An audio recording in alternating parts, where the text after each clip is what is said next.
Hello दोस्तों, आज एक और नई कहानी के साथ रोंगटे खड़े कर देने वाली ये कहानी आपको डर के आश्चर्य में डाल देगी। दोस्तों, बात उस समय की है जब गांव वाले रात को ट्यूबवेल पे जाके पानी चलाया करते थे, क्योंकि उस समय खेतों में पानी चलाना पड़ता था और रात को बिजली आती थी।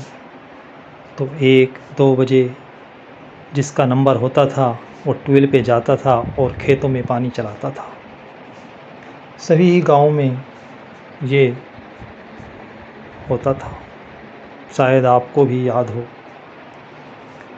ऐसे ही विक्रम को रात को अपने खेतों में पानी चलाना था। वो उसने रात का खाना खाया और थोड़ा विश्राम करने के लिए लेट गया। 1 बजे के आसपास रात को उसकी आँख खुली। उसने देखा कि 1 बजे का समय हो गया और बिजली आ गई है, क्योंकि गांव में बिजली आ जाती थी तो पता चल जाता था कि अब खेतों में पानी चलाएं, क्योंकि वहाँ भी बिजली आ गई होगी। विक्रम जल्दी से उठा और एक लाठी हाथ में ली और चल दिया। तेज़ तेज़ कदमों से विक्रम अपनी ट्यूबवेल और खेतों की तरफ जा रहा था। उसने जाके ट्यूबवेल का स्विच ऑन किया और खेतों की मंडेर वगैरह लगाने लगा, जिसमें से पानी होके जाता है। उसको ठीक करने लगा। किस खेत में पानी खोलना था वो खोल के वो वापस अपने ट्यूबवेल पे आया और एक खाट पड़ी थी उस पर लेट गया। वो थोड़ी देर लेटा होगा, उसको ऐसा महसूस हुआ कि उसके साथ कोई लेटा है। तभी उसने करवट ली तो देखा एक छोटा सा बच्चा 3-4 साल का उसके बगल में लेटा है। वो घबरा के एकदम उठ गया और डर के मारे दूर भागने लगा। मगर उसने देखा लड़का, जो बच्चा था, वो भी खाट पर ही लेटा हुआ था। वो रुका। उसने सोचा ये बच्चा इतनी रात को कहाँ से आया। उसने लाठी उठा रखी थी और धीरे धीरे अपनी उस खाट के पास जाने लगा। बच्चा आराम से लेटा था। जब बच्चे ने कोई हरकत नहीं की तो विक्रम को थोड़ा सहारा लगा, तो उसने बच्चे को उठाने का प्रयास किया। जैसे ही उसने बच्चे को हिलाया, उठाने का प्रयास किया, बच्चा थोड़ा और बड़ा हो गया। अब विक्रम की जान सूख गई। वो डर के मारे 4 कदम पीछे हट गया। तभी बच्चा खाट से उठ के खड़ा हो गया और हंसने लगा। विक्रम की समझ में नहीं आ रहा था कि क्या करे। उधर ट्यूबवेल चल रही है, खेतों में पानी देना है और सुनसान जंगल है, कहीं दूर तक किसी का आता पता नहीं है, जाए तो कहाँ जाए। उसकी समझ से बाहर था। तो वह जल्दी से अपनी छत के ट्यूबवेल पे सीढ़ी के द्वारा ट्यूबवेल की छत पे चढ़ गया और वहाँ बैठ गया। नीचे बच्चा खड़ा था, वो भी धीरे धीरे बढ़ने लगा और ट्यूबवेल की छत तक लंबा हो गया। विक्रम की जान सूख गई। अब तो उसके होश फाख्ता हो गए और वो सब कुछ छोड़ के ट्यूबवेल की छत से कूदा और गांव की तरफ भागने लगा। भागता रहा। जब उसने देखा कि काफ़ी देर हो गई और पीछे मुड़ के देखा तो कोई नज़र नहीं आया, तब उसने अपनी दौड़ थोड़ी कम कर दी और तेज़ तेज़ रफ्तार से चलने लगा, क्योंकि उसकी सांस फूल रही थी।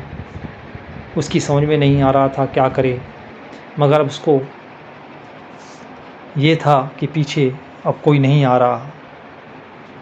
तो वो धीरे धीरे और तेज़ी से चलते हुए अपने गांव की तरफ जाने लगा और थोड़ी ही देर में वह अपने घर पहुंच गया।